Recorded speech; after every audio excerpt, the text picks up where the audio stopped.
Hey everybody, this is RJ on prophecy. I just want to do a video right now about the law of sowing and reaping because you reap what you sow. Sowing and reaping affects everybody. It affects all life. It affects all life. We can't get around it. We can't get away from it. It affects us. And so, God has given me a better understanding of sowing and reaping. And I see it now. I get it now. Every human being is like a farmer. We're like farmers, not literally, like we don't all own a farm.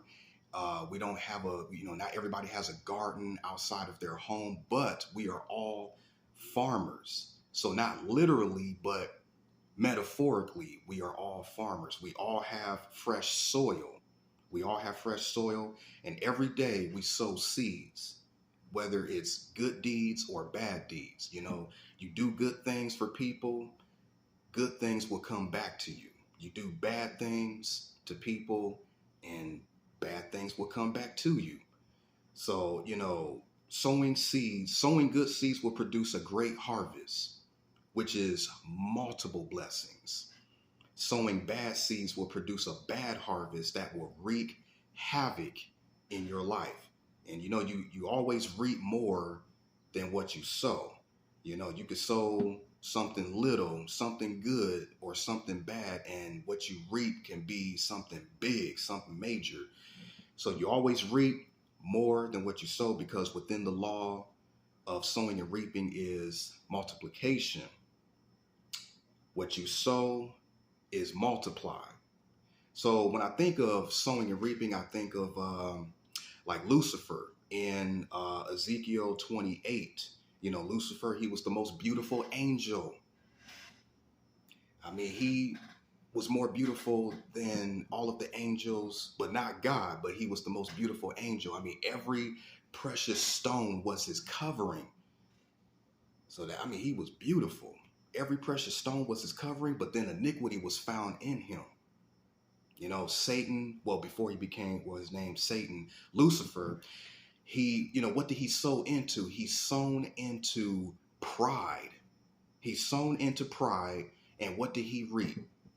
This idiot lost his beauty, he lost his heavenly position, and now he is destined to go to the lake of fire for all eternity, all because of pride.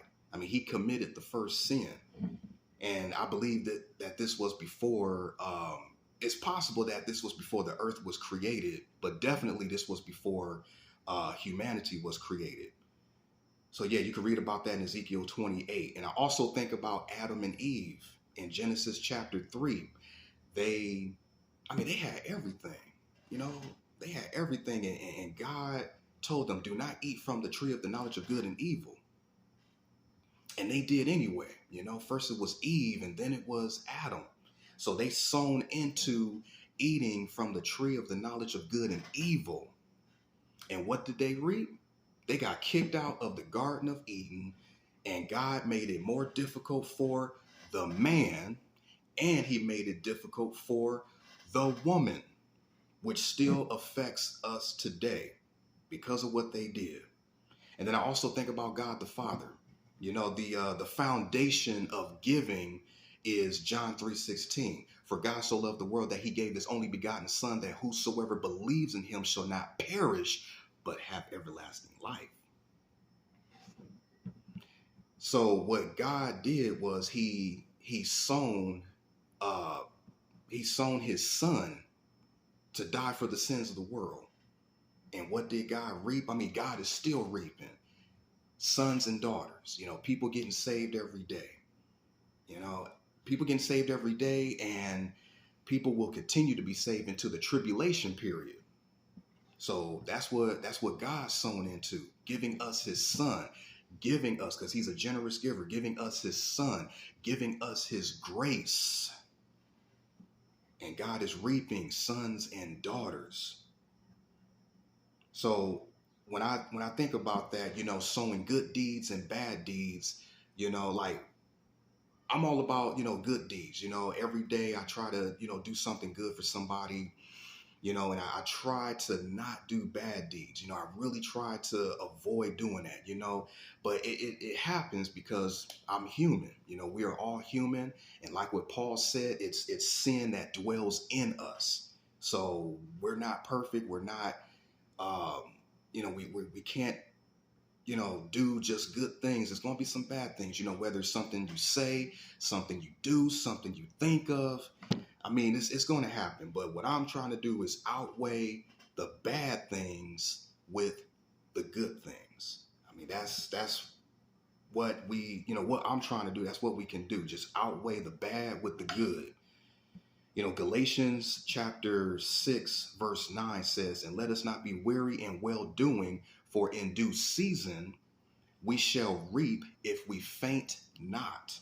So like I said, I'm about doing good deeds, and like you do so much good and it seems like, like nothing's happening. Like, is God blessing me? Or, I'm doing all these, good deeds for people, like helping out elderly folks, or, giving money to homeless people, or, you know, giving food or giving clothing.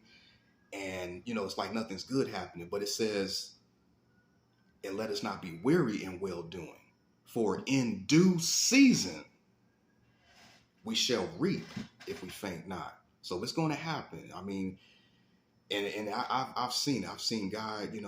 I mean, not that I've seen God, but I've noticed, God blessing me, and and it's just multiple blessings because of doing good deeds. But sometimes it seems like blessings are not even happening. But in due season we shall reap if we faint not.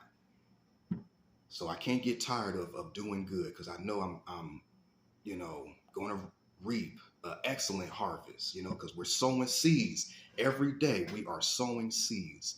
We're planting every day, good deeds or bad deeds, and I'm doing, one reason why I'm doing good deeds is because I'm storing up my treasures in heaven, and I want God to be happy, and to see that I am a cheerful giver. I want him to be happy to see me and to just smile.